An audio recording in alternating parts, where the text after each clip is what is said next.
আসসালামু আলাইকুম। প্রিয় দর্শক, the Bangladesh merchants shipping ordinance 1983 এর ধারাবাহিক আলোচনার প্রথম পর্বে আপনাদেরকে স্বাগত জানাচ্ছি। আমি ফরহাদুদ্দিন আহমেদ বিয়া, advocate tribunal division, supreme court of Bangladesh. আপনি কি জানেন বাংলাদেশের পতাকাবাহী জাহাজগুলো কোন আইন দ্বারা পরিচালিত হয়?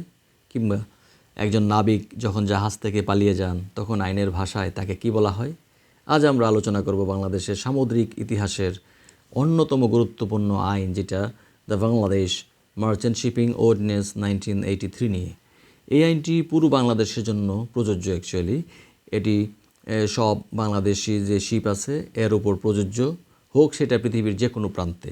তবে এটি ইনল্যান্ড শিপস অর্থাৎ অভ্যন্তরীণ নৌযানের উপর প্রযোজ্য নয়, কারণ সেগুলোর জন্য 1976 সালের আলাদা একটা অধ্যাদেশ কিন্তু আছে।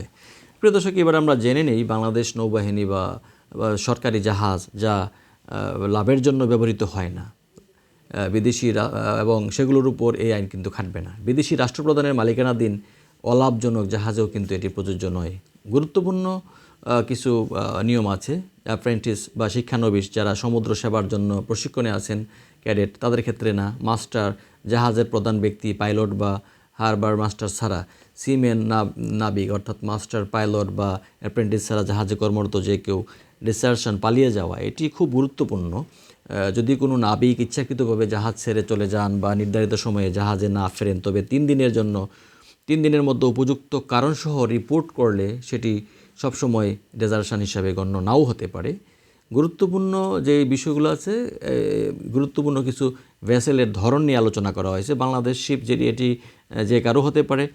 সরকারি সংবিধিবদ্ধ সংস্থা, স্ট্যাটিউটরি কর্পোরেশন, বাংলাদেশের নাগরিক বা কোম্পানির মালিকানাধীন যে কোনো জাহাজ, কোম্পানি যে কন্ডিশন, যেটা কোম্পানির প্রধান অফিস বাংলাদেশে হতে হবে এবং 50%-এর বেশি শেয়ার বা ভোটিং পাওয়ার বাংলাদেশি নাগরিকদের হতে হবে। আর কোস্টিং যে শিপ, সেটা হচ্ছে 1500 গ্রস টনের কম জাহাজ, যা শুধু বাংলাদেশের উপকূলে বা ভারতের কলকাতা বা মিয়ানমার আকিয়া পর্যন্ত যাতায়াত যেগুলো করে সেগুলো। আর ফরেন গোয়িং শিপ যেগুলো, এটা সম্পর্কে যেটা বলা হচ্ছে, যা বাংলাদেশের বাইরে যে কোনো বন্দরে যাতায়াত করে।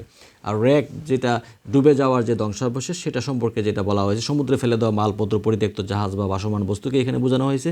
টেকনিক্যাল ডেফিনেশন যেগুলো আছে, গ্রোজ এন্ড নেট টনের, যেটা জাহাজের মোট আয়তন এবং ব্যবহারযোগ্য আয়তন সম্পর্কে বলা হয়েছে।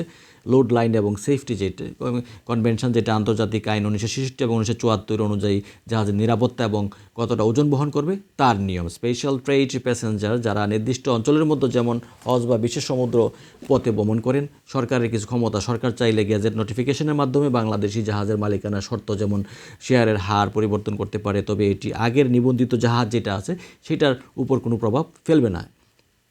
এই ছিল আমাদের আজকের প্রথম পর্বের আলোচনা। প্রিয় দর্শক, আমরা আজকে জানতে পারলাম যে আইনের প্রাথমিক বিষয়গুলো। পরবর্তীতে আমরা ধারাবাহিকভাবে জানব জাহাজ রেজিস্ট্রেশন এবং নাবিকদের নিয়োগ সংক্রান্ত নিয়মাবলী।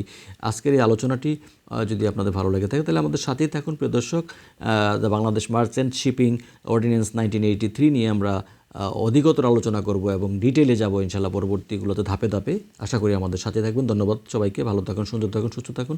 চলুন আইন মেনে আমরা চলি, আইনের প্রতি শ্রদ্ধাশীল হই এবং দুর্নীতিমুক্ত বাংলাদেশ গঠন করার ক্ষেত্রে প্রত্যেকে আত্মনিয়োগ করি।